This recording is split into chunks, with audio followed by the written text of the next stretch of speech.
وبرکاتہ. سامعین و ناظرین، پس پردہ کے ساتھ میں ہوں آپ کا میزبان SM عرفان طاہر. سامعین و ناظرین، رمضان اسپیشل ٹرانسمیشن کے ساتھ جو ہے آپ کی خدمت میں حاضر ہوئے ہیں. رمضان المبارک کی جو ہے بابرکت گھڑیاں اللہ رب العزت نے ہمیں عطا فرمائی ہیں.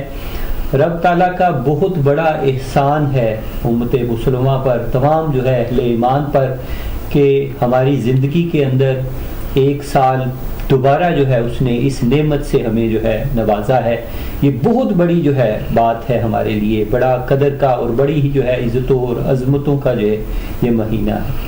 رب تعالیٰ کی خاص جو ہے برکتیں، رحمتیں جو ہے وہ نازل ہوتی ہیں تمام امت مسلمہ کو، اور جتنے بھی اہل ایمان ہیں، دیکھنے سننے والے ہیں، ان کو میں رمضان المبارک کی جو ہے وہ مبارکباد پیش کرتا ہوں. اللہ کے حبیب حضرت محمد صلی اللہ علیہ وآلہ وسلم کا ارشاد ہے. آپ صلی اللہ علیہ وآلہ وسلم فرماتے ہیں کہ میری امت کے لیے، امت مسلمہ کے لیے جو ہے 5 خاص چیزیں ہیں رمضان المبارک کے جو ہے اللہ تعالیٰ نے ہمیں عطا کر رکھی ہیں. آپ صلی اللہ علیہ وسلم فرماتے ہیں کہ رمضان کی جو پہلی شب ہے، پہلی رات ہے، اس وقت اللہ رب العزت امت محمدی کو جو ہے وہ نظر رحمت کرتا ہے. رحمت کی نظر سے اللہ رب العزت جو ہے تمام لوگوں کو جو ہے وہ دیکھتا ہے. ایک بہت بڑا احسان ہے رب تعالیٰ کا. اور دوسرا انعام جو ہے اللہ پاک فرماتے، اللہ کے حبیب فرماتے ہیں کہ جو پچھلے پہر روزے دار کے منہ سے جو بو آتی ہے تو رب تعالیٰ کو کستوری سے زیادہ جو ہے وہ بو پسند ہے. تیسرا انعام جو ہے روزے دار کے لیے کہ تمام جو اللہ کی نوری مخلوق ہے، فرشتے ہیں، وہ شب و روز، رات دن جو ہے وہ روزے دار کی بخشش و مغفرت کی دعائیں فرماتے ہیں. اور پھر اللہ رب العزت چوتھا انعام فرماتے ہیں کہ حکم فرماتے ہیں جنت کو کہ تو جو ہے مزید تیار ہو جا میرے روزے دار کے لیے اور زینت اختیار کر. اور 5واں انعام جو ہے وہ اختتام کے اندر رمضان المبارک کی جو آخری شب ہوتی ہے تو رب تعالیٰ سب کی جو ہے بخشش و مغفرت کا جو ہے وہ اعلان فرماتے ہیں. تو یہ 5 خاص انعامات جو ہیں اس رمضان المبارک کے اندر امت مسلمہ کو رب تعالیٰ نے عطا کر رکھے ہیں. ایک ایک لمحہ، ایک ایک دن جو ہے بہت ہی قیمتی ہے، اور اس کی غنیمت جانتے ہوئے ہمیں جو ہے اس سے ضرور استفادہ کرنا چاہیے. آج کی اس خاص نشست کے اندر ایک مذہبی شخصیت، روحانی خاندان سے وابستہ ہے، بہت بڑی شخصیت جو ہے عالم اسلام کی، مفتی عبد المالک لقمانوی رحمۃ اللہ تعالیٰ علیہ کے صاحبزادے ہیں، جو کہ شیخ الحدیث اور شیخ التفسیر رہ چکے ہیں، اور بہت سے جو ہے انہوں نے علماء اکرام کو جو ہے پڑھایا، تیار کیا. ان کے جو ہے ہمارے ساتھ لگتے جگر ڈاکٹر انوار المالک لقمانوی صاحب جو ہے وہ موجود ہیں. پہلے تو میں آپ کا شکر گزار ہوں کہ آپ نے اپنے قیمتی وقت سے جو ہے ہمیں یہ وقت عطا کیا ہے. اور آج کی ان خاص نشستوں کے اندر جہاں ہم رمضان المبارک کی جو ہے بابرکت گھڑیوں کی بات کریں گے تو میں چاہوں گا کہ تھوڑا سا آپ اپنا جو ہے وہ پس منظر، اپنا جو ہے اپنے خاندان کا جو ہے وہ بیک گراؤنڈ تھوڑا سا بتائیے. آپ کا تعلق کہاں سے ہے اور ایک مذہبی جو ہے خانوادہ جو ہے اس کو آپ ریپرزینٹ کرتے ہیں، اس حوالے سے مختصر سا جو ہے وہ تعارف پیش کریں تاکہ اس نشست کو ہم پھر آگے لے کے چلتے ہیں انشاءاللہ. جزاکم اللہ خیر و احسن الجزا. الحمدللہ اللہ رب العزت کے فضل و احسان سے حضور نبی کریم رؤوف الرحیم رحمۃ اللہ عالمین کی نگاہ رحمت سے رمضان المبارک کے مقدس، مطہر، منور مہینے کی ان پر نور ساعتوں میں آپ کے اس پروگرام پس پردہ کے روبرو عوام الناس تک اس حال میں حاضر ہوا کہ آپ نے سب سے پہلے مجھ سے میرا تعارف پوچھا. میرا تعارف میں یوں کہوں گا کہ میں حضور کے غلاموں کا غلام ہوں، اور میرے خاندان کو یہ سعادت رہی ہے کہ جتنا ہمارے پاس ریکارڈ موجود ہے وہ تشریحی اور روحانی رہنمائی میں رسول اللہ صلی اللہ علیہ وسلم کے مشن کو آگے لے کے چلنے والے ہیں. اللہ رب العزت ہم سب کی خدمات قبول و منظور فرمائے. اور علاقہ کے لحاظ سے میرے جو ابا و اجداد ہیں وہ پٹھان فیملی سے ہیں، اور اس وقت پاکستان میں مردان، ثوابی اور ہزارہ میں ہماری الحمدللہ رہائش ہے، اور یہاں برمنگھم UK میں بھی دین کی خدمات سر انجام دے رہے ہیں۔ اللہ رب العزت قبلہ حضور شیخ الاکبر رحمۃ اللہ تعالی علیہ جو میرے والد محترم ہیں، ان کا جو فیض ہے انہی کے ان فیوز و برکات کی نور میں سے ایک نور میرے ذمہ بھی ہے، اور آسٹریلیا سے لے کے افریقہ تک دنیا کے مختلف ممالک میں الحمدللہ ان کے جلائے ہوئے چراغ دین کا پیغام امت تک پہنچا رہے ہیں۔ اللہ رب العزت ہماری سعی جمیلہ کو اپنی بارگاہ میں قبول فرمائے۔ میں تھوڑا سا یہ جاننا چاہوں گا، اور ہمارے سننے دیکھنے والے بھی، کہ آپ کے خاندان کو جب ہم دیکھتے ہیں کہ ماشاءاللہ آپ کے جو بڑے بھائی ہیں شیخ وہ بھی ماشاءاللہ یعنی دین کے ساتھ وابستہ ہیں، پھر آپ کے جو چھوٹے بھائی ہیں پاکستان کے اندر وہ بھی دین سے وابستہ ہیں، تمام جو ہے خاندان کے اندر جو بچے ہیں وہ بھی دین کے ساتھ وابستہ ہیں کسی نہ کسی طرح سے تمہار۔ تو یہ جو ترا امتیاز ہے، یہ خاص جو اللہ رب العزت نے آپ کو چنا ہے دین کی یعنی تبلیغ اور اشاعت کے لیے، اس حوالے سے تھوڑا سا بتائیں گے کہ یہ کیا وجوہات ہیں اور کیا خاص کرم ہے اللہ رب العزت؟ الحمدللہ یہ وہ دعا ہے کہ جو سیدنا ابراہیم علیہ السلام نے مانگی تھی، رب جعلنی مقیم الصلاۃ ومن ذریتی، کہ اے اللہ مجھے ان لوگوں میں شامل فرما کہ جو صلاۃ کو، نماز کو اسٹیبلش کرنے والے ہیں، اور جو میرے دین کو، تیرے دین کو اسٹیبلش کرنے والے ہیں، انہی لوگوں میں میری آل کو، میری اولاد کو فرما۔ تو میں سمجھتا ہوں کہ یہ سیدنا ابراہیم علیہ السلام کی دعا کا صدقہ ہے کہ ہم چونکہ بنی اسرائیل میں سے ہیں، تو اس وجہ سے ہم نے اپنے اسلاف میں بھی اور آگے آنے والی نسلوں میں بھی یہ کوشش رکھی ہے کہ جو صالح عقیدہ ہو اور اس کے علم بردار بن کے ہم رسول اللہ کے مشن کو، جو ملت ابراہیمی ہے، جو دین حنیف ہے، اس کو ہم آگے لے کے چلیں۔ تو میں یہ سمجھتا ہوں کہ السعی منی والاتمام علی اللہ، کوشش ہماری طرف سے ہوتی ہے لیکن اللہ رب العزت کی طرف سے اتمام ہوتا ہے۔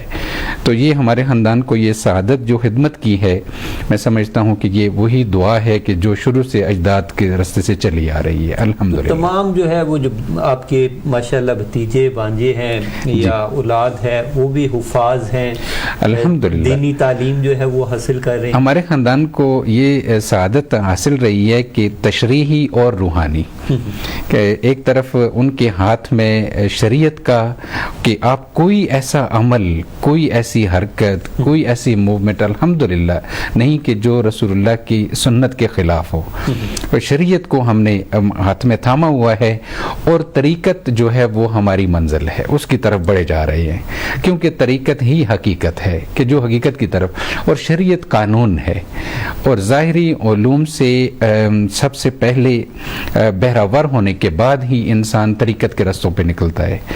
اور میں سمجھتا ہوں کہ ہمارے خاندان کو قبلہ حضور شیخ الاکبر رحمۃ اللہ تعالی علیہ کی اس توجہ کا نتیجہ ہے کہ ہمارے فیملی کے اندر، میں خود بھی، ہمارے جس طرح آپ نے شروع میں کہہ دیا، ہمارے بھائی بھی، آگے ہمارے بچے بھتیجے، وہ سارے کے سارے الحمدللہ دین حضور کے نبی کریم صلی اللہ علیہ وسلم کے دین سے اور قرآن کے نور سے بالکل پر نور ہیں الحمدللہ۔ صاحب آپ کی جو تعلیم جو ہے وہ کہاں سے آپ نے حاصل کی؟ آپ کے اساتذہ میں جو ہے کون لوگ شامل ہیں؟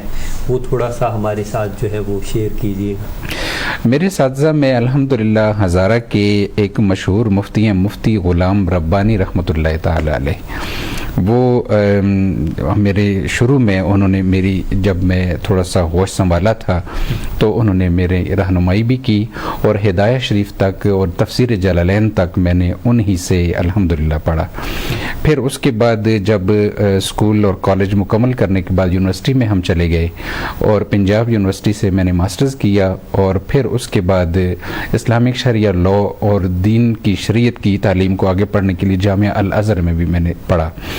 اور اس کے ساتھ ساتھ میں نے میڈیکل بھی کیا، اور میں اس وقت اسکن اسپیشلسٹ ڈاکٹر بھی ہوں، اور میں سمجھتا ہوں کہ اللہ رب العزت کی طرف سے میرے اوپر یہ احسان ہے کہ اللہ رب العزت نے دین اور دنیا، حضور نبی کریم صلی اللہ علیہ وسلم نے فرمایا کہ العلم و علمان، علم کی دو قسمیں ہیں، علم الادیان و علم الابدان، کہ یا تو علم دین کا علم ہے تو یا پھر اس وجود کا علم ہے. تو مجھے دونوں طرف اللہ رب العزت نے نور عطا کر دیا. ابھی پریکٹس کر رہے ہیں ایز اے بینگ اے یعنی میڈیکل اسپیشلسٹ؟ میں اس طرح ہے کہ کووڈ سے پہلے تو میں پریکٹس کرتا رہا تھا، لیکن جب سے کووڈ ہوا تو اس میں پھر احتیاط کو سامنے رکھتے ہوئے میں نے بریک رکھی ہے. لیکن اب بھی پرائیویٹلی کسی آدمی کو کوئی بھی ہیلپ چاہیے ہو تو میں ضرور حاضر ہوں. ماشاء اللہ. ڈاکٹر صاحب اب ہم جو ہے اپنے جو اللہ کا خاص کرم ہے اور خاص فضل ہے، اور پھر یہ نیکیوں کا موسم بہار جو ہے رب تعالیٰ نے ہمیں عطا کر رکھا ہے رمضان المبارک کی صورت میں. تو آپ ظاہر ہے دینی ایک گھرانے سے آپ کا تعلق ہے، آپ کیسے دیکھتے ہیں 12 مہینے رب نے عطا کر رکھے ہیں، لیکن یہ ایک خاص مہینہ ہے اور اس کی خاص ہی جو ہے کرامات ہے، خاص اس کی جو ہے وہ منزلیں ہیں، خاص اس کی نوازشات ہیں، اللہ کا فضل اور کرم ہوتا ہے اس ماہ مبارک کے اندر. تو آپ اس کو کس طرح دیکھتے ہیں؟ کیسے استقبال کرتے ہیں آپ رمضان المبارک کا؟ دیکھیں کہ جیسے ہی رمضان المبارک کا مقدس مہینہ شروع ہوتا ہے تو کمزور سے کمزور ایمان والا شخص، ایون کہ غیر مسلم بھی اس کی اہمیت کو سمجھتے ہیں کہ مسلمان پورے عالم اسلام میں اس کو کھلے سینے کے ساتھ قبول کرتے ہیں. اور اگر آپ سورہ بقرہ کی آیت مبارکہ کی جس میں رمضان کے روزے کی فرضیت کا حکم ہوا ہے، اس کے اختتام پہ دیکھیں تو اللہ رب العزت نے فرمایا لعلکم تتقون. اصل جو ٹارگٹ ہے اس کی طرف فوکس کیا جائے. میں یوں کہوں گا کہ پس پردہ، آپ کے پروگرام کا نام پس پردہ ہے، اور ہر چیز کے پیچھے ایک حقیقت ہوتی ہے. رمضان شریف کا یہ ظاہری عمل ہے کہ آپ دن کو کھاتے کچھ نہیں، پیتے کچھ نہیں اور رات کو تراویح پڑھتے ہیں، لیکن اس کے پس پردہ بھی کچھ ایسی مقاصد ہیں کہ جن مقاصد کو ایک مومن کے لیے سمجھنا اور اس ٹارگٹ کو اچیو کرنا نہایت ضروری ہے. اور اس آیت کریمہ میں اللہ رب العزت نے فرمایا لعلکم تتقون. پس پردہ حقیقت اور مقاصد یہ ہیں کہ تم متقی بن جاؤ، تم تقوی اور پائٹی کو اختیار کرو. اور آگے اب اس پائٹی کو حاصل کرنے کے لیے خالی یہ جو بھوکا رہنا ہے یا پیاسا رہنا ہے، یہ نبی کریم صلی اللہ علیہ وسلم کی حدیث مبارکہ ہے کہ بہت سے روزے دار ایسے ہوئے ہیں کہ جن کو سوائے بھوک اور پیاس کے کچھ نہیں ملتا. اور اب حقیقت کیا ہے کہ اس میں شہر رمضان الذی انزل فیہ القرآن، کہ انسان کو پائٹی اور تقوی کا جو اصل رستہ ہے وہ قرآن کے ذریعے ملتا ہے. اور قرآن کے ساتھ ہر انسان اپنے آپ کو اس قدر مس رکھے اور اس حقیقت کو سمجھے کہ قرآن جس رات کو اترا ہے اس رات کا تذکرہ اللہ رب العزت نے قرآن میں کر کے فرمایا کہ تمام راتوں سے بہتر رات ہے. اور قرآن جس مہینے میں اترا ہے کسی اور مہینے کا قرآن میں نام نہیں آیا سوائے شہر رمضان الذی انزل فیہ القرآن. لہذا تمام راتوں سے بہتر رات جس رات کو قرآن اترا، تمام مہینوں سے بہتر مہینہ کہ جس مہینے میں قرآن اترا، تمام زمین کی ہر جگہ سے وہ جگہ بہتر کہ جہاں پہ قرآن اترا، اور جس سینے پہ قرآن اترا وہ تمام انسانوں سے اور تمام انبیاء سے افضل. تو اب یہاں پہ آپ کو ایک حقیقت سمجھنی چاہیے کہ قرآن یہ جو دن کا نہ کھانا ہے، پیاسا رہنا ہے، یہ مقصد یہ نہیں ہے، یہ آپ کو پائٹی کی طرف لے کے جائے گا. اور اصل مقصد کو پانے کے لیے آپ نے قرآن کو سمجھنا ہوگا. اور آپ جب تک آپ قرآن سے منسلک ہیں اور قرآن کو سمجھ رہے ہیں تو آپ روزے کے اصل مقصد تک پہنچ رہے ہیں. اور یہی اس کے پیچھے حقیقت بھی یہی ہے اور مقصد بھی یہی ہے. اللہ کے حبیب حضرت محمد صلی اللہ علیہ وسلم خود فرماتے ہیں کہ شعبان جو ہے وہ میرا مہینہ ہے اور رمضان جو ہے یہ اللہ کا مہینہ ہے. تو اس کی عظمتیں ظاہر ہے اللہ جانتا ہے یا اللہ کا حبیب جو ہے وہ بہتر جانتا ہے ہم لوگوں سے یا جتنے بھی علماء دین ہیں یا خطبہ ہیں. تو آپ کیا سمجھتے ہیں کہ رمضان کی آمد جب ہوتی ہے، استقبال رمضان، ویلکم کرتے ہیں، رمضان میں داخل ہو جاتے ہیں ہم، اس کو سینے سے لگا لیتے ہیں، قبول کر لیتے ہیں، ویلکم کرتے ہیں، تو کیا زندگی کے اندر حقیقی تبدیلی نہیں آنی چاہیے، چینج نہیں آنا چاہیے کہ ہمارے وہی ڈگر رہے، وہی معمولات رہیں، وہی معاملے رہیں؟ اب دیکھیں جی کہ تبدیلی کس طرح کی آنی چاہیے. جب تبدیلی کی بات شروع ہوتی ہے تو میں نے رمضان شریف کے شروع ہوتے ہی لوگوں کو دیکھا کہ انہوں نے اسلامک شاپ میں چلے گئے اور ایک فریم خریدا جس کے اوپر کلمہ لکھا ہوا ہے، ایک ٹوپی خریدی، ایک جبہ خریدا، ایک تسبیح خریدی، مسواک اور عطر خریدی، اور وہ سمجھتے ہیں کہ اب وہ رمضان کا استقبال کر رہے ہیں اور وہ دین کے اصل مقصد تک پہنچ گئے ہیں. یہ مقصد ہے ہی نہیں، نہ ٹوپی، نہ تسبیح، نہ پگڑی، نہ جبہ، نہ مسواک اور نہ عطر. اور پھر وہ گھر میں آ کے بڑی خوشی کے ساتھ وہ خوشیاں مناتے ہیں کہ ہم نے رمضان کو اچھے طریقے سے ویلکم کیا ہے. اور ٹھیک ہے، اللہ رب العزت نیکوں کے اجر کو ضائع نہیں فرماتا. یقیناً فَمَن يَعْمَلْ مِثْقَالَ ذَرَّةٍ خَيْرًا يَرَهُ وَمَن يَعْمَلْ مِثْقَالَ ذَرَّةٍ شَرًّا يَرَهُ. نیکی کا اجر ضرور ملے گا، لیکن یہاں پہ آ کے رک جانا بالکل ایسے ہی ہوگا کہ جس طرح ایک آدمی پاک لباس پہنے اور وضو کرے، نماز نہ پڑھے. وضو بھی کیا اس نے، کپڑے بھی پہنے، لیکن نماز نہیں پڑھی، فرض ادا نہیں کیا. بالکل. اب بالکل یہی آج کل ہماری سوسائٹی کے اندر جس چیز کی میں کمی دیکھ رہا ہوں وہ یہ ہے کہ رمضان شریف کو ہم نے ایک کلچرل اور سیزنل ایونٹ بنا دیا ہے. سب سے پہلے خدا را اس چیز سے بچا جائے کہ رمضان شریف نہ ہی کلچرل اور سیزنل ایونٹ ہے اور نہ ہی کوئی سیلیبریشنز ہیں. رمضان شریف اللہ رب العزت کے قرب کا ذریعہ ہے. رمضان شریف قرآن کو سمجھ کے عمل کرنے کا ذریعہ ہے. اور اس پروگرام کے ذریعے میں اپنے تمام ناظرین تک آج کچھ ایسے عقدے کھولنا چاہتا ہوں کہ جو الحمدللہ کچھ مطالعے کی وجہ سے اور کچھ بزرگوں کی نظر کی وجہ سے اور اہل علم کی توجہ کی وجہ سے میرے اوپر کھلے، اور وہ سارے عقدے جو ہیں وہ قرآن و حدیث سے ہیں. حضور نبی کریم صلی اللہ علیہ وسلم کا یا فرمان ذیشان ہوگا یا پھر قرآن کی آیت ہوگی. دیکھیں کہ اللہ رب العزت نے سورہ فاطر کے اندر ارشاد فرمایا الیہ یصعد کلم الطیب والعمل الصالح یرفعہ، کہ جب آپ کوئی بھی نیک عمل کرتے ہیں تو یہ نیک عمل آپ کے فرشتے جو ہیں اللہ رب العزت کی بارگاہ کی طرف لے کے جاتے ہیں. اور اللہ رب العزت نے سورہ فاطر میں فرمایا الیہ یصعد کلم الطیب، کہ آپ جو زبان سے پڑھ رہے ہیں یہ کلمہ اگر طیب ہے، طاہر ہے، پاک ہے، اور جو عمل آپ کر رہے ہیں والعمل الصالح ہو، اور اگر وہ عمل صالح ہے یرفعہ، صرف وہی اعمال درجہ قبولیت کی طرف بڑھیں گے. اور اگر ان اعمال کے اندر ریا پائی گئی، شو آف پایا گیا اور وہ طہارت نہ پائی گئی کہ جو اللہ اور اس کے رسول کی طرف سے مطلوبہ ہے، تو پھر ایک تو وہ آپ کا وہ عمل وہ نور لے کے نہیں آئے گا. دوسری بات یہ ہے کہ اخلاص اس کی بنیاد ہے، اور یہ اخلاص آپ نے لوگوں سے یا دوسرے تیسرے سے نہیں کرنا، یہ اپنی ذات کے ساتھ آپ مخلص ہوں. کہ جب آپ روزہ رکھ رہے ہیں، آپ عبادت کر رہے ہیں، تو اپنی ذات کے ساتھ خود مخلص ہو کے کریں، کیونکہ یہ اخلاص ایک ایسی دولت ہے.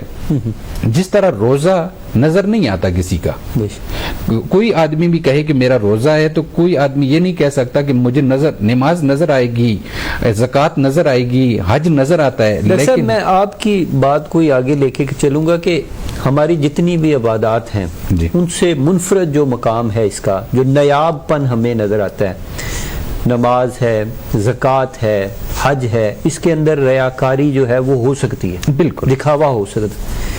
یہ واحد ایسی عبادت ہے جس کے اندر ریاکاری نہیں ہو سکتی. بالکل، یعنی اللہ جانتا ہے یا بندہ جانتا ہے، کوئی بندہ دکھاوا نہیں کر سکتا کہ میں روزہ رکھ لوں. بالکل. اب دیکھیں کہ اب بندے نے روزہ رکھ لیا، اب ہر بندہ، میں نے کہا نا کہ ہر ادنا سے ادنا کمزور سے کمزور مومن کی کوشش ہے کہ وہ روزہ رکھے، اور جب اس نے رکھ لیا ہے تو اب اس روزے کی اصل نور کی طرف بڑھنا ہے. وہ نور کیا ہے کہ روزے کو اخلاص کے ساتھ ادا کرنا. بے شک. جس طرح روزہ نظر نہیں آ رہا، یہ بندے اور رب کے درمیان ایک راز ہے. راز ہے یا رب جانتا ہے یا بندہ جانتا ہے. اگر کوئی بھی آدمی چھپ کے کھا کے آ کے لوگوں کو کہے کہ میرا روزہ ہے تو کوئی بھی آدمی اس کو چیلنج نہیں کر سکتا. بے شک بے شک. اور نہ ہی کوئی ٹول ایسا ہے کہ آپ چیک کر سکیں کہ یہ آدمی روزے میں ہے کہ نہیں. اور اب میں یہ کہوں گا کہ اس روزے کو جب آپ نے رکھ لیا تو اب آگے آپ کا نفس جو ہے نا، جو 11 مہینے شیطان کی سنگت میں رہتا ہے، اللہ رب العزت نے شیطان کو بھی قید کر دیا. اب آپ کا نفس اس کے اندر میل پیدا کر دیتا ہے. اور اس سے بچنے کے لیے سیدنا جنید بغدادی رحمۃ اللہ تعالی علیہ وہ فرماتے ہیں کہ اخلاص رکھو، کیونکہ یہ جو اخلاص ہے، الاخلاص سر بین العبد و بین اللہ. یہ جو اخلاص کی دولت ہے، یہ بندے اور رب کے درمیان ایک ٹاپ سیکرٹ ہے، یہ ایک راز ہے. لا یعلمہ ملک کریم. یہ جو فرشتے ہیں نا کرام کاتبین جو آپ کے اعمال لکھتے ہیں، ان کو بھی نہیں پتا کہ آپ کے عمل کے پیچھے اس کی اخلاص کی دولت کتنی ہے. یہ رب جانتا ہے. یہ بندہ اور رب جو ہے ولا شیطان، شیطان کو بھی نہیں پتا کہ آپ کے جو عمل ہے اس کے پیچھے اخلاص کی دولت کتنی ہے. کہ وہ شیطان اگر جان لے تو وہ اس کو مفسد کر دے، ضائع کر دے. ظاہر دیکھ رہا ہے، باطن نہیں دیکھ. یہ اللہ پاک نے اپنے پاس کنٹرول. آپ کا تخیل. پھر ڈاکٹر صاحب اس سے بڑھ کر میں سمجھتا ہوں کہ سب سے بڑا جو وصف ہے کہ رب تعالیٰ کا جو وصف ہے وہ آپ کے اندر جھلک آنا شروع ہو جاتی ہے کہ رب کھانے پینے سے جو ہے وہ بالکل مبرہ ہے. تو یہ جھلک جو ہے وہ روزے دار کے اندر جو ہے وہ اسی لیے دیکھیں نا کہ اللہ رب العزت نے، حضور نبی کریم صلی اللہ علیہ وسلم نے فرمایا کہ اللہ رب العزت نے فرمایا الصوم لی وانا اجزی بی، کہ ہر نیکی کا کوئی نہ کوئی ریوارڈ ہے، جنت کی کوئی منزل ہے، کوئی اللہ رب العزت کی طرف سے برکات کا نزول ہے. اور رمضان شریف کے روزے کی جب بات آئی تو اللہ رب العزت نے فرمایا، نہ جنت کی بات کی نہ کسی اور چیز کی بات کی، فرمایا الصوم لی، روزہ جو ہے نا یہ میرے بندے نے خالص میرے لیے ہی رکھا ہے. وَأَنَا أَجْزِي بِهِ، اور میں خود اس کا جزا خود ہی دوں گا. اب خود جزا کیا ہوگی؟ یہ آپ نے جنت میں پڑھا ہوگا کہ ایک جنت کے دروازوں میں سے ایک دروازہ ہے جس کو کہتے ہیں الریان. الریان کا آپ اگر معنی دیکھیں تو ڈکشنری یہ کہتی ہے کہ ریان اس کھیتی کو کہتے ہیں کہ جس کو خوب سیر کیا جاتا ہے، جس کو خوب پانی سے تر کر دیا جاتا ہے. اب روزے کی حالت میں اس زندگی میں بندے نے اپنے رب کی رضا کے لیے اپنے بدن کو پانی سے تر نہ کیا، خوراک سے تر نہ کیا، اور اب اللہ رب العزت نے اس کے ساتھ وعدہ کیا ہے کہ میں تجھے باب الریان سے داخل کروں گا. اب باب الریان سے داخلے کی وجہ کیا ہے؟ اس کا ریزن یہ ہے کہ اللہ رب العزت اپنے روزے دار بندوں کو وہ نور عطا فرمائے گا کہ خود اس کی تجلی اپنے بندوں کا استقبال کرے گی اور جنت میں. سبحان اللہ. ڈاکٹر صاحب جس طرح آپ نے فرمایا کہ اللہ رب العزت خود فرماتا ہے ارشاد کے رمضان کا روزہ جو ہے وہ میرے لیے ہے اور اس کا اجر میں دوں گا. بے شک. اور یہاں تک بھی علماء مشائخ سے ہم نے سنا ہے، تحقیق بتاتی ہے کہ رب تعالیٰ کہتا ہے کہ رمضان کا روزہ میرے لیے اور اس کا اجر میں خود ہوں، یعنی میں ہی اس کا اجر ہوں. بے شک. تو جس کو خدا مل گیا اس کو اور کیا چاہیے. بے شک. ڈاکٹر صاحب میں تھوڑا سا، ہم کیونکہ چاہتے ہیں کہ جو عام فہم لوگ ہمارے سننے دیکھنے والے ہیں، سمجھنے والے ہیں، ان کے مطابق بھی ہم تھوڑی سی گفتگو کریں. آپ کی گفتگو جو ہے وہ تھوڑی سی اوپر چلی گئی ہے. تو میں چاہتا یہ ہوں کہ دیکھیں ہم روزہ رکھیں جس طرح آپ نے فرمایا کہ ہم کھانا پینا نہ کھائیں، اپنے جبر کر لیں، یعنی منہ بند کر لیں، پیٹ پہ جو ہے وہ ہم پتھر رکھ لیں، ہماری آنکھ جو ہے وہ بدکاریاں دیکھتی رہے، وہ گندی فلمیں دیکھتی رہے، ہماری زبان سے جو ہے نازیبا الفاظ نکلتے رہیں، گالی گلوچ، گانے اور اس طرح کی غلاظتیں نکلتی رہیں، اور ہماری معمولات بھی اسی طرح رہیں، اور پھر ہم کہیں کہ بھائی ہم روزے دار ہیں. تو آپ اس کو کس نظر سے دیکھتے ہیں؟ میں اب کوشش کروں گا کہ سہل اور آسان گفتگو کروں. جی جی.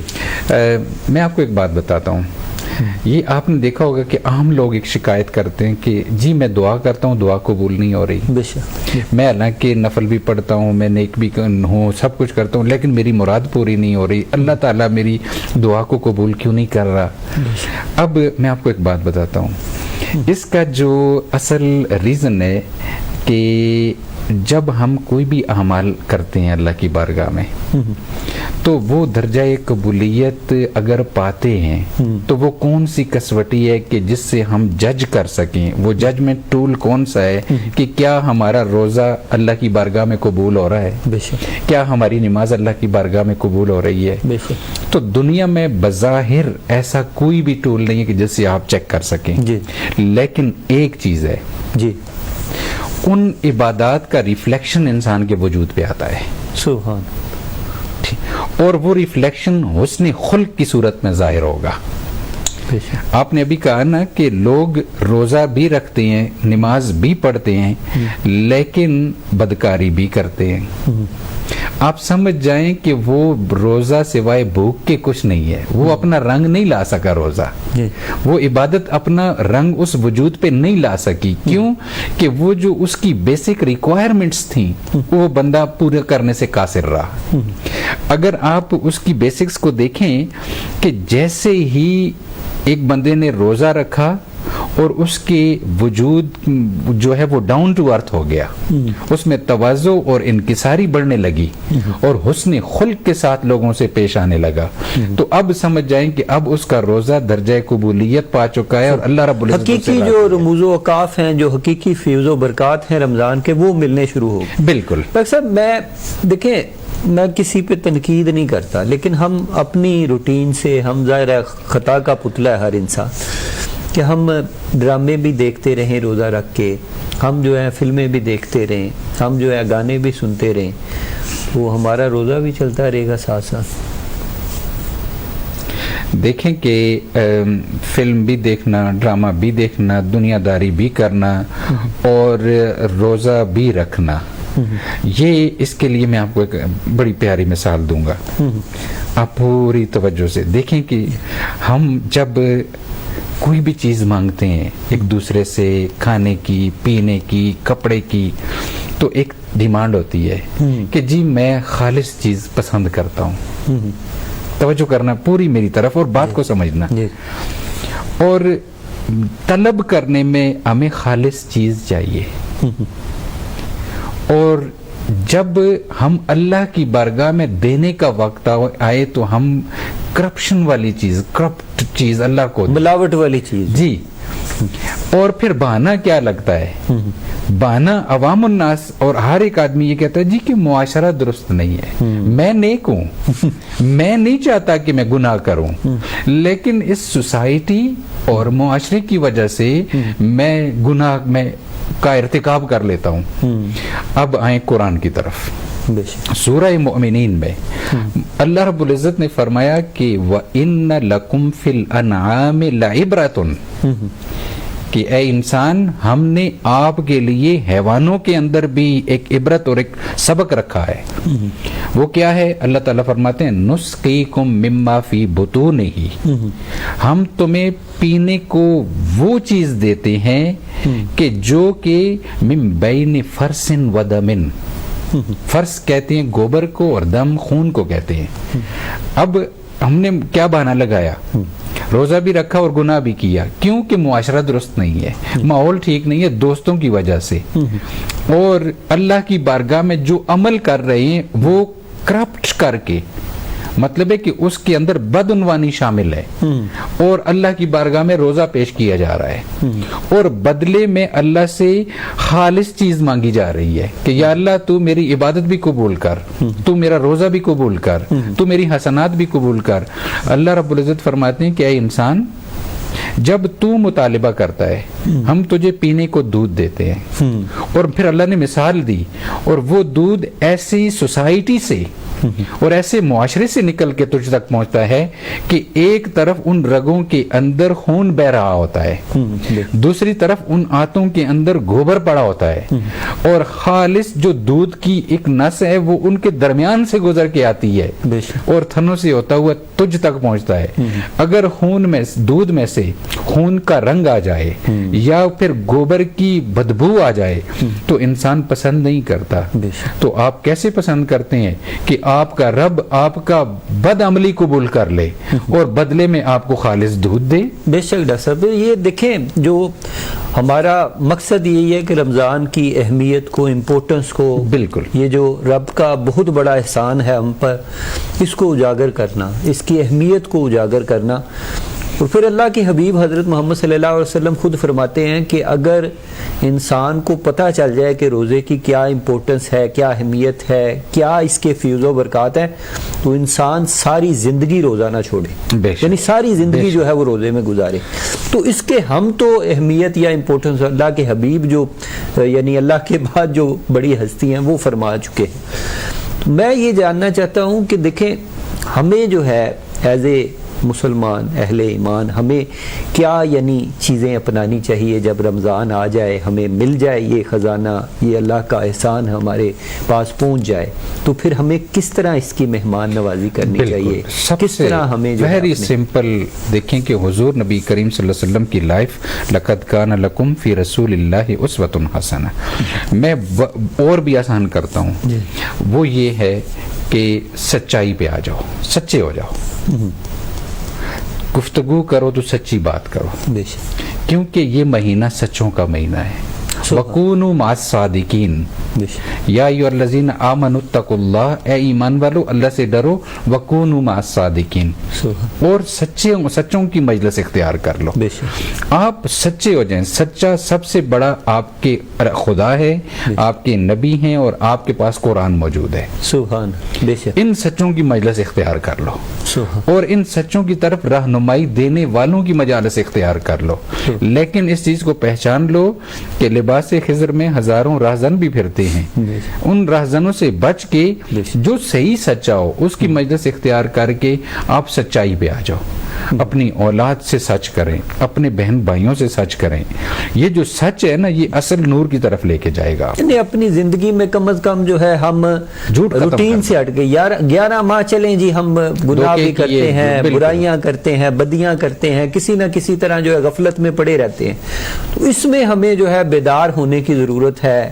غفلت سے جو ہے جاگنے کی ضرورت ہے کہ ہم سچائی اپنائیں، جھوٹ نہ بولیں، ہم بددیانتی نہ کریں، دیانتداری سے جو ہے کام کریں، ہم اپنی زندگی کو روٹین کو جو ہے کسی کو نقصان نہ پہنچائیں، ہماری ذات سے کسی کو ایذا نہ پہنچے، کسی کو جو ہے نقصان نہ پہنچے، نفع پہنچے، اور برائی سے، بدی سے، فحاشی سے، عریانی سے، ہر قسم کے جو ہے برے فعل سے ہم اپنے آپ کو بچانے کی کوشش تو کریں نا۔ بے شک، یعنی یہ نہیں کہ ہم اپنے آپ کو اسی طرح شتر بے مہار چھوڑ دیں کہ جی ٹھیک ہے معاشرہ ایسا ہے، ماحول ایسا ہے، ہم نہیں جناب کچھ کر سکتے، تو پھر روزے کی آمد بھی تو ہم نے کسی ذات کے سامنے پیش۔ دیکھیں کہ السعی منی والاتمام علی اللہ، کہ انسان اپنی طرف سے کوشش ضرور کرے، آگے اللہ رب العزت حفاظت کے فرشتے مقرر کر کے اس کی خود حفاظت فرما دیتے ہیں۔ اگر ایک انسان کوشش ہی نہ کرے، شروع میں نیت ہی خالص نہ ہو، اس لیے حضرت معاذ رضی اللہ تعالیٰ عنہ نے عرض کی یا رسول اللہ مجھے کوئی نصیحت فرمائے، رسول اللہ نے فرمایا اخلص نیتک، کہ یا معاذ اخلص نیتک، کہ اپنی نیت کو خالص کر، یکفک العمل القلیل، پھر تو تھوڑا سا بھی عمل کرے گا نا تو تیرے لیے وہ بڑا نور لے کے آئے گا۔ دیکھیں کہ بنیادی چیز کو آپ دیکھیں کہ ہر آدمی سچا ہو جائے اور خالص نیت کے ساتھ رمضان شریف کے ساتھ بڑھے، انشاءاللہ وہ دیکھے گا کہ رمضان کا نور اس کے ساتھ۔ بے شک حضرت محمد صلی اللہ علیہ وسلم کے حوالے سے علماء مشائخ سے جو ہے وہ ہم اکثر جو ہے یہ سنتے آئے ہیں کہ آپ صلی اللہ علیہ وسلم رمضان المبارک کا جو ہے بڑا خوبصورت جو ہے استقبال کرتے تھے، اہتمام کرتے تھے، اپنے صحابہ سے جو ہے فرماتے تھے کہ یار یہ اللہ کا بہت بڑا جو ہے احسان ہم پہ نازل ہوا ہے، اور پھر آپ کی طبیعت کے اندر جو ہے اتنی زیادہ جو ہے وہ یعنی اللہ رب العزت چیریٹی کے حوالے سے جو ہے خیرات کے حوالے سے کہتے ہیں کہ تمام مہینے ایک جگہ اور اس ایک ماہ مبارک کے اندر آپ بہت زیادہ جو ہے صدقات خیرات جو ہے وہ آپ پیش کیا کرتے تھے اللہ کی بارگاہ کے اندر جو ہے. تو کم از کم یہ بھی ہم اگر دیکھیں کہ اڈاپٹ کریں اور اسی ایک مثال جو صحابہ کرام نے کہا کہ جس طرح باد صبا جب صبح کی ہوا چلتی ہے تو کوئی باغ کا کوئی گھر کوئی صحن اس ٹھنڈی ہوا سے خالی نہیں رہتا. اور وہ کہتے ہیں کہ حضور نبی کریم صلی اللہ علیہ وسلم کا رمضان شریف کے آتے ہی یہ حال ہوتا کہ آپ صدقات و خیرات باد صبا کی طرح کرتے. مطلب ہے کہ وہ یہ نہیں دیکھتے کہ کوئی حقدار ہے کہ نہیں, جو بھی آتا سامنے آپ کے پاس جو ہوتا دیتے جاتے. اب یہ کیا ہے, یہ دیکھیں کہ بڑی کئی دفعہ ہم سوچتے ہیں جی کہ یہ چیز مستحق کو دو, جو ڈیزرونگ پرسن ہے اس کو دو, جو ڈیزرونگ نہیں ہے نہ دو. دیکھیں کہ نیکی اور صدقہ سب کو دو. بے شک اب آپ رمضان شریف میں حسنات کریں, چیریٹی کریں, اور اس چیریٹی میں یقیناً غربا مساکین کا حق ہے, اور لیکن جو اگر کوئی ڈیزرونگ نہیں بھی ہے آپ نے اس کو بھی دیا تو یہ بھی رسول اللہ کی سنت ہے. اللہ کی خوشنودی کے لیے, اللہ اور اس کے حبیب کی خوشنودی کے لیے آپ دے رہے ہیں. آپ کی نیت تو اچھی ہے نا, وہ اس کی نیت جو ہے وہ رب جانے. تو سخاوت کا مظاہرہ. ڈاکٹر صاحب ایک چیز جو ہے بڑا لمحہ فکریہ ہے ہمارے لیے اور ہمیں اپنا احتساب بھی کرنا چاہیے. یہ ایک ظاہر ہے رب تعالیٰ نے ہمیں اپنی ذات کا ایک احتساب اور پھر اپنے جسم کی ایک زکوٰۃ جو ہے دیتے ہیں, جہاں پر شاعر اسلام بھی ہے, اور جس طرح امپورٹنس اہمیت جو ہے ہم نے نہیں بیان کی, یعنی اللہ نے, اللہ کے حبیب نے, اور پھر تمام انبیاء علیہ الصلوۃ والسلام, اور پھر صحابہ کرام اہل بیت اطہار. شاعر اسلام کا مذاق اڑانا, چٹکلے لطیفے بنانا, میں جناب میرا روزہ ہے, میں یہ کر رہا ہوں, میں وہ کر رہا ہوں, ٹھیک ہے, لطیفے کرنا, اس کا مذاق اڑانا, مجھے جی روزہ لگ رہا ہے, مجھے فلاں ہو گیا جی, ٹھیک ہے, مذاق اس کا اڑانا, تمسخر اڑانا, یہ آپ سمجھتے ہیں کہ ہمارے لیے بہتر ہے؟ میں آپ کو ایک اور ویری کلیئر وائٹل ایگزامپل دیتا ہوں. ایک ہے داڑھی رکھنا اور ایک ہے داڑھی شیو کرا دینا, ٹھیک ہے نا. جس نے داڑھی رکھی اس کو ریوارڈ ہے, اور جس نے شیو کر دی اس کے لیے جواب ہے, اللہ تعالیٰ اس کو معاف کرے. لیکن ایک ہے داڑھی کے ساتھ مذاق بنانا, کہ داڑھی کو فنی طور پہ, ہیئر کٹنگ اپنی فنی سٹائل پہ رکھنا, کہ جو مذاق بن رہا ہے وجود کے ساتھ. بالکل اسلام کا جو وجود ہے, جو شعار اسلام ہے, ان کا جو وجود ہے, ان کے ساتھ یہ مذاق کرنا اللہ رب العزت کے غضب کو دعوت دینا ہے. اور اللہ رب العزت کا غضب ہم کیا سمجھتے ہیں کہ کیا آسمان سے پتھر برسیں گے؟ نہیں. غضب یہ ہوگا, اللہ کی ناراضگی یہ ہوگی کہ وہ دن بدن دین سے اور بھی دور ہوتا چلا جائے گا, اور اس کا دل جو ہے وہ اس قدر ثم قسد قلوبکم فہی کالحجارہ, کہ پتھروں سے بھی زیادہ وہ اس کا دل سخت ہو جائے گا, اور دین اسلام کا جو نور اور برکات ہیں اس کے لیے بند کر دی جائے. ڈاکٹر صاحب قبلہ دیکھیں, آج دنیا داری کی ہم بات کرتے ہیں, ظاہر عام فہم لوگ جو ہے ہمیں سنتے ہیں ہر قسم کے. یہاں پر اگر کنگ کے ساتھ, بادشاہ کے ساتھ یا وزیر اعظم کے ساتھ ہمارا ایک تعلق رابطہ استوار ہو جائے, قرابت ہو جائے, تو ہم بڑا جناب خوش ہوتے ہیں, بڑا ہی پسند کرتے ہیں کہ جناب یہ ہماری تعریف کر رہا ہے اور ہمیں دیکھ رہا ہے اور ہمیں پسند کر رہا ہے. تو جو بادشاہوں کا بادشاہ ہے, جو تمام جو ہے دنیا کا پالن ہار ہے, خالق و مالک ہے, جب اس کی قربت حاصل ہو جائے تو اس سے بڑا ریوارڈ میں سمجھتا ہوں کہ اس کائنات کے اندر ہمارے لیے کچھ ہو سکتا ہے. دیکھیں کہ دنیا کے بادشاہ کے ساتھ تعلق بنانے کے لیے آپ گھر میں نہیں بیٹھے رہتے, اس تعلق کو بنانے کے لیے آپ اٹھتے ہیں, کچھ موومنٹ کرتے ہیں, کچھ سورسز اڈاپٹ کرتے ہیں, جس کے ذریعے آپ کا انٹروڈکشن دنیا کے بادشاہ کے ساتھ ہوتا ہے.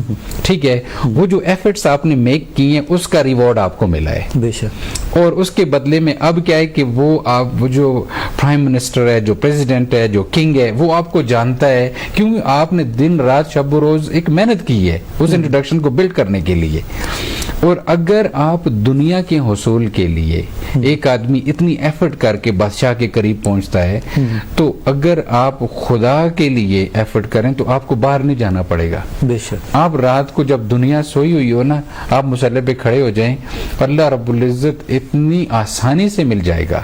آپ بڑے سے بڑے گناہگار کیوں نہ ہو, اللہ رب العزت فرماتے ہیں کہ مجھے جتنی لذت گناہگار کے سجدے میں آتی ہے, اور یہ رمضان المبارک کا مقدس مہینہ جو ہے یہ اسی نور کی طرف انسان کو لے کے جاتا ہے, گناہوں کی تلافی کے لیے, اپنے احتساب کے لیے, اپنی پاکیزگی کے لیے, پاکی کے لیے. اتنا مضبوط ریلیشن بلڈ کرے گا کہ میں اس کی مثال بنی اسرائیل کے ایک شخص کی طرح دوں گا کہ موسیٰ علیہ السلام نے ایک دفعہ عرض کی, یا اللہ کہ اس وقت اس زمین کے اوپر سب سے تیرا ایسا بندہ کہ جس پہ تو غضب کر اور ناراض ہے تو جیسے, وہ کون ہے؟ موسیٰ علیہ السلام نے فرمایا, ادھر آپ وہ جنگل کے رستے پہ چلے جائیں اور وہاں پہ آپ دیکھیں گے ایک شخص جا رہا ہوگا جنگل کی طرف, وہ آدمی میں اس سے ناراض ہوں, میرا غضب ہے اس کے اوپر. تو موسیٰ علیہ السلام نے پوچھا کہ یا اللہ اس کی نشانی کیا ہوگی کہ میں کیسے پہچانوں گا کہ وہ بندہ ہی ہے؟ تو اللہ رب العزت نے فرمایا اس کی انگلی کے ساتھ ایک چھوٹا سا بچہ لگا ہوگا. موسیٰ علیہ السلام چلے گئے, جنگل کے رستے کی طرف کھڑے ہو گئے تو دیکھا کہ ایک شخص جا رہا ہے, انگلی کے ساتھ بچہ ہے اور جنگل میں داخل ہو گیا. تو موسیٰ علیہ السلام نے اللہ کا شکر ادا کیا کہ اے مولا شکر ہے کہ میں تیرے مقبول بندوں میں سے ہوں, اور یہ ایسا بندہ ہے کہ جس کے اوپر تیرا غضب ہے اور تیری ناراضگی ہے. تو آ کے دن کو عبادت کی, صدقات و خیرات کی شکرانے میں, اور پھر شام کو پوچھا کہ یا اللہ تیری بارگاہ میں مقبول ترین بندہ کون سا ہے؟ تو اللہ رب العزت نے فرمایا اسی جنگل میں چلا جا, اور ایک شخص جنگل سے باہر آ رہا ہوگا اور وہی میرا مقبول ترین بندہ ہے. تو موسیٰ علیہ السلام فرمایا اس کی کیا نشانی ہوگی؟ فرمایا کہ اس کی انگلی کے ساتھ بھی ایک بچہ ہی لگا ہوگا. وہ بندہ جنگل سے دیکھا تو باہر آیا اور انگلی کے ساتھ ایک بچے کو لے کے چلتا ہوا باہر آیا. تو موسیٰ علیہ السلام دیکھا یہ تو وہی شخص ہے کہ جو صبح گناہگار ترین شخص تھا, اور اب جنگل میں گیا, اس نے جنگل میں کون سی عبادت کی, کون سا صدقہ کیا, کون سی خیرات کی کہ جس سے یہ اللہ کا مقبول ترین بندہ بن گیا. تو اللہ کی بارگاہ میں عرض کرنے لگی کہ اے مولا اس کا راز کیا ہے؟ تو اللہ رب العزت نے فرمایا کہ اے کلیم اللہ, اے موسیٰ, یہ بندہ جنگل میں جب گیا تھا تو اس سے زیادہ گناہ کسی کے نہیں تھے, اور اس کے بچے نے اس سے چند سوال کیے. سوال یہ کیے کہ بابا جنگل میں کیا ہوتا ہے؟ تو بابا نے کہا کہ بیٹا جنگل میں درخت ہوتے ہیں. اس معصوم بچے نے پوچھا کہ درختوں سے زیادہ کیا چیز ہوتی ہے جنگل میں؟ اس نے کہا کہ پتے ہوتے ہیں. پھر بچے نے پوچھا کہ پتوں سے زیادہ اس زمین پہ کیا چیز ہوتی ہے؟ اس نے کہا آسمان کے ستارے ہیں, اللہ کی مخلوقات ہیں. بچہ بڑھتا گیا آگے, اور آخر میں اس نے پوچھا کہ اس سے بھی آگے کیا ہے؟ تو اس کے والد نے جواب دیا بیٹا تیرے والد کے گناہ ہیں. اور پھر اس بچے نے کہا کہ میرے والد کے گناہ ہیں, اس سے زیادہ کیا چیز ہے؟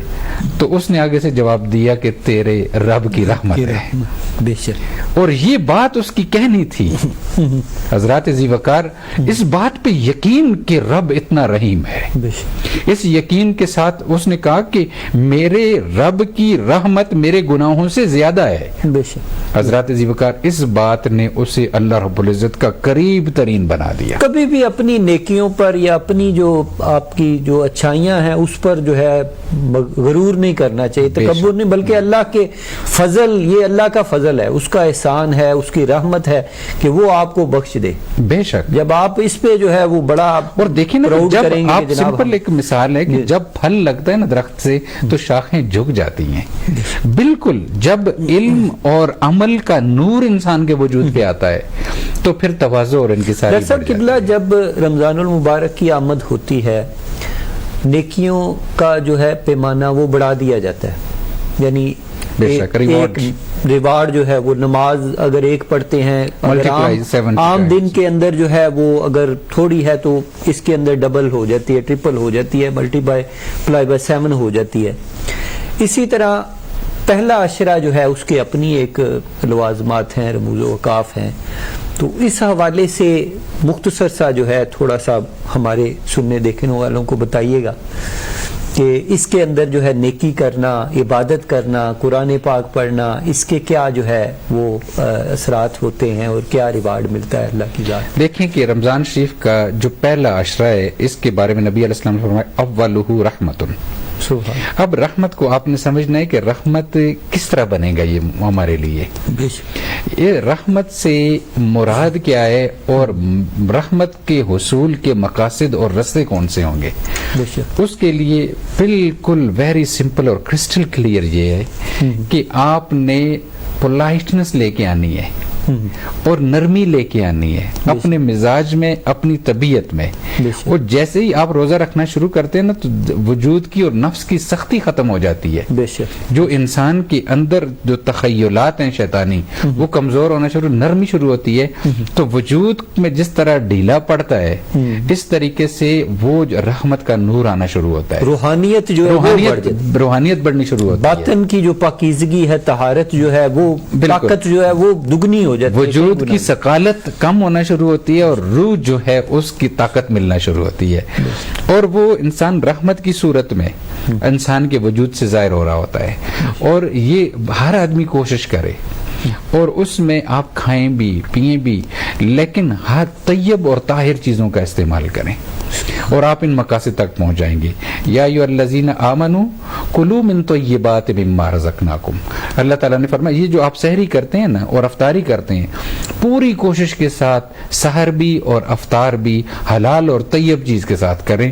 اور آپ کے لیے لعلکم تتقون جو پائٹی کا ٹارگٹ ہے وہ اچیو کرنا ویری سمپل اور کرسٹل. جیسے قبلہ ظاہر ہے رمضان المبارک کے جو ہے اپنے ایک لوازمات ہوتے ہیں، پھر اس کے اندر ظاہر ہے عام دنوں والا معاملہ نہیں ہوتا.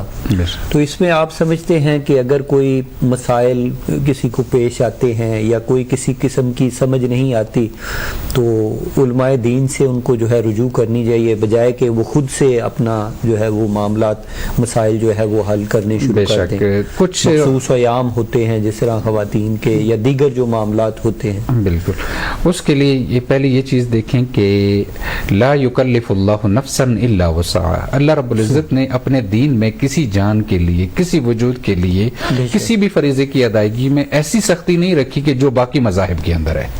آپ اگر کمپیریٹیولی اسلام کو باقی مذاہب کے ساتھ دیکھیں تو اسلام دین فطرت ہے، انسان کی عین فطرت کے مطابق ہے. اور جس آدمی کو جو مسئلہ پیش آتا ہے تو اس کا پہلا حکم یہ ہے کہ طلب العلم فریضۃ علی کل مسلم و مسلمۃ. یہ لازم کر دیا گیا ہے کہ اپنے فرائض کی ادائیگی کا علم ہر مسلمان کے لیے لازم ہے. بنیادی جو بنیادی علم ہے وہ ہونے چاہیے. طہارت کیسے ہونی چاہیے، پاکیزگی کیسے ہونی چاہیے، نماز روزہ حج زکوٰۃ یہ کیسے، یہ فرض قرار دیا گیا ہے. اس علم کے بغیر انسان دعویٰ کیسے کر سکتا ہے کہ میں ایمان والا ہوں.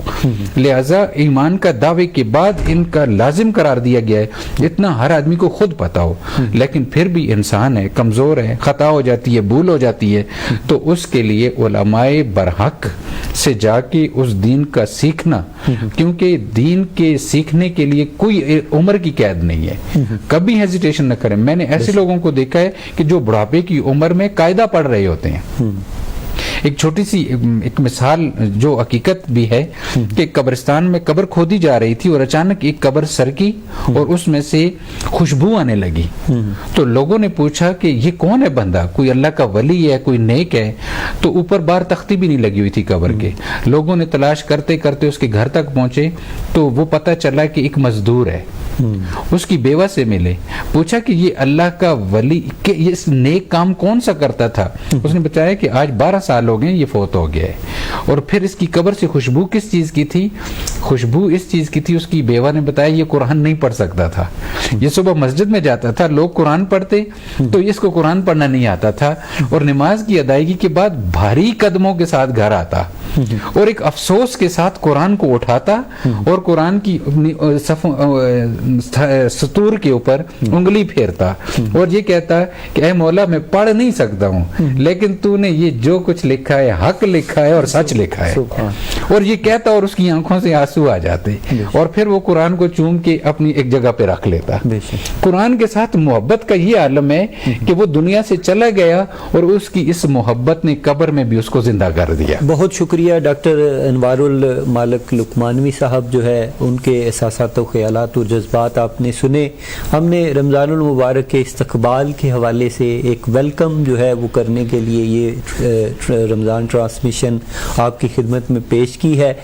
کوشش کی ہے کہ رمضان المبارک کی امپورٹنس، اہمیت، جو اللہ کا بہت بڑا احسان ہے، بہت بڑی نعمت جو رب تعالیٰ نے ہمیں عطا کر رکھی ہے، اس کی ہم قدر کریں.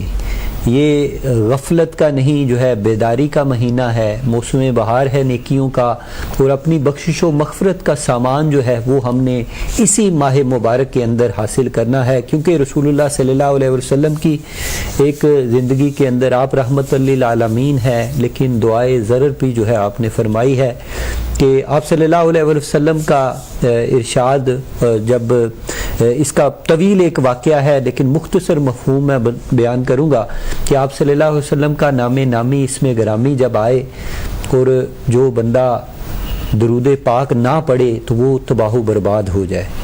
اور اسی طرح جب بوڑھے والدین میں سے کوئی ایک یا دونوں آپ کو زندگی کے اندر ملیں اور آپ ان کی خدمت کر کے اللہ سے جو ہے بخشش و مغفرت کے خزانے نہ حاصل کر سکیں تو وہ بندہ بھی برباد ہو جائے. اور اسی طرح لاسٹ میں جو ہے آپ نے فرمایا کہ رمضان المبارک کی یہ بابرکت ساعتیں، یہ بابرکت مہینہ جس کو زندگی کے اندر نصیب ہو اور وہ اپنی بخشش و مغفرت جو ہے وہ نہ کروا لے اللہ سے تو وہ بھی تباہ و برباد ہو جائے. تو یہ اس سے جو ہے ہمیں بچنا ہے. اس ماہ مبارک کے جو فیوز و برکات ہیں وہ حاصل کرنے ہیں. اس میں کوشش کرنی ہے کہ کسی کی جو ہے دل آزاری نہیں کرنی، کسی کے لیے جو ہے ایذا کا باعث نہیں بننا، سچائی سے، صداقت سے، امانت سے جو ہے کام کاج کرنا ہے، اور اپنی زندگی کو جو ہے معمول سے ہٹ کے 11 ماہ جو بھی ہم کرتے ہیں برائیاں بدیاں یا کوئی بخل کرتے ہیں، چگلی کرتے ہیں، تمام چیزوں سے جو ہے ہمیں بچنے کی کوشش کرنی چاہیے اور اللہ سے بھی جو ہے دعا کرنی چاہیے. کیونکہ وہ رب تعالیٰ جو ہے اس کا فضل ہوتا ہے، کرم ہوتا ہے، تو پھر آپ نیکی کر پاتے ہیں یا صراط مستقیم پر جو ہے چل سکتے ہیں. یہ انسان کا جو ہے کوئی کمال نہیں، یہ اللہ کا فضل اور کرم ہے. اس کے حبیب حضرت محمد صلی اللہ علیہ وسلم کی نظر عنایت ہوتی ہے تو پھر آپ کی زندگی کے اندر جو ہے حقیقی تبدیلی آتی ہے. ہم رمضان کے دیگر جو ہے مسائل کے حوالے سے اور کیا چیزیں جو ہے اس کے اندر بہتری کے حوالے سے ہم کر سکتے ہیں، کیسے جو ہے اس کو ہم اپنے لیے اور اپنے خاندان کنبے کے لیے جو ہے فائدے مند بنا سکتے ہیں، اس حوالے سے ایک نیا پروگرام لے کر آپ کی خدمت میں حاضر ہوں گے. اب تک کے لیے اپنے میزبان SM عرفان طاہر کو اجازت دیجیے. اللہ نے کے بعد.